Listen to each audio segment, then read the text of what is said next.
I've read a couple of places where you said you've struggled with depression from time to time. I was on Prozac for a long time.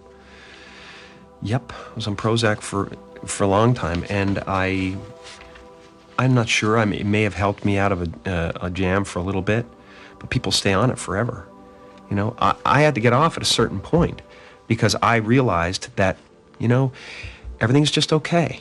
No peaks and valleys. There are peaks, there are valleys, but they're all kind of carved and smoothed out, and it feels like a low level of despair you live in, where you're not getting any answers, but you're living okay, and you can smile at the office, you know, but it's a low level of despair. And you don't take any of them, you don't take anything now? Nothing. I don't take anything. I rarely drink coffee. I'm very serious about no alcohol, no drugs. Life is too beautiful. He draws his strength now from the spiritual side of his life. And despite a rare Los Angeles downpour, Oh, jeez, man. he insisted on taking us to his secret spot, where he goes to shut out the rest of the world. You want to come? Come on. It's fun. This is beautiful. After a 5-minute climb up a trail on his property, we finally reach our destination. This is my spot. This is the center of the universe. It's where I hang out with Buddha and Krishna and, you know, all those guys. Are you a Jesus. Buddhist? I'm a Buddhist, I'm a Muslim, I'm a Christian, I'm whatever you want me to be. You know, it all comes down to the same thing. You're in a loving place or you're in an unloving place. If you're with me right now, we cannot be unhappy. It's not possible. It's not possible. After talking to you for a couple of hours, I mean, I get this sense you are a big bundle of conflicting emotions. Really? Don't you think? You get that sense from me? Well, I think you're very emotional about a lot of things. It's all very close to the surface. Yeah, it is. I've decided to be there. I only act in the movies. As an actor, you play characters, and then if you go deep enough into those characters, you realize that your own character is pretty thin to begin with. You know? And then you suddenly have this separation and go, well, who's Jim Carrey? Oh, he doesn't exist, actually. And then somebody gave him a bunch of ideas. They gave him a name and a religion and a nationality, and he clustered those together into something that's supposed to be a personality. Just, you know, there's no meaning to any of this. So I wanted to find the most meaningless thing that I could come to and join, and here I am. They're I celebrating. mean, you got to admit it's completely meaningless. Well, they say they're celebrating icons inside. Celebrating Do you believe in icons, boy, that is just the absolute lowest aiming, you know, possibility that we could come up with. It's like icons. Do you believe in icons? I don't believe in personalities. I don't believe that you exist, but there is a wonderful fragrance in the air. You don't believe certain icons have the power to make change, to think differently, to be bold, to inspire others? Artistry, you're one of them. On the good foot. Ha! Yeah. You shut it down now. Yeah, no, I don't believe in icons. I don't believe in personalities. I believe that peace lies beyond personality. I believe that it's deeper than that. I believe we're a field of energy dancing for itself. And I don't care. But Jim, you got really dressed up for the occasion. You look good. No, I didn't that an get dressed accident? up. I didn't get dressed up. Who did? There is no me. There's no you. No. We're not here. This is a dream. There's just things happening.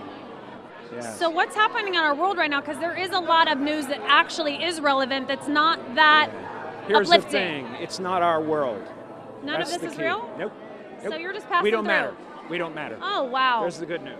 Okay.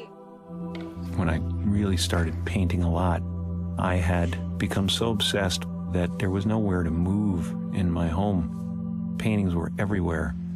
They were becoming a part of the furniture. I was eating on them. I found myself looking around at one point in a really bleak winter in New York, and it was just so depressing, and I think I needed color. It's getting kind of pedestrian to me now, the teal. You know what I'd like to do is just start threading in some purple, you know, into these things. I'll find the ultimate color and not be able to reproduce can tell what I love by the color of the paintings. You can tell my inner life by the darkness in some of them, and you can tell what I want from the brightness in some of them. When I was a kid, I spent half my time in the living room performing for people. I spent the other half the time in my bedroom by myself, writing poetry and sketching. I was not the type of kid you could say, as a punishment, go to your room, because my room was heaven to me. My isolation was welcome. People that are different have a shot at being original. You know, they got motivation too. You know, they got motivation. I sketched all the time, but I didn't do a lot of painting. Suddenly, 6 years ago, at a time when I was trying to heal a broken heart, I decided, well, maybe I'll paint. When your heart is in love, you're floating, weightless. But when you lose that love, you have to re-enter the atmosphere. And it can get pretty rough. And then you start to float again. The energy that surrounds Jesus is electric. I don't know if Jesus is real. I don't know if he lived. I don't know what he means, but the paintings of Jesus are really my desire to convey Christ consciousness. I wanted you to have the feeling when you looked in his eyes that he was accepting of who you are. I wanted him to be able to stare at you and heal you from the painting. You can find every race in the face of Jesus. I don't know what painting teaches me. I know that it just frees me. Free from the future, free from the past, free from regret, free from worry.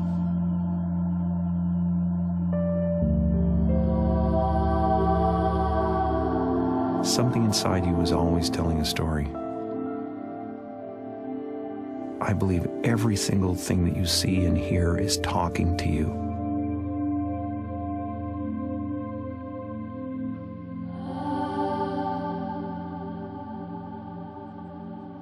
You know, the bottom line with all of this, whether it's performance or it's art or it's sculpture, is love. We want to show ourselves and have that be accepted. I love being alive, and the art is the evidence of that.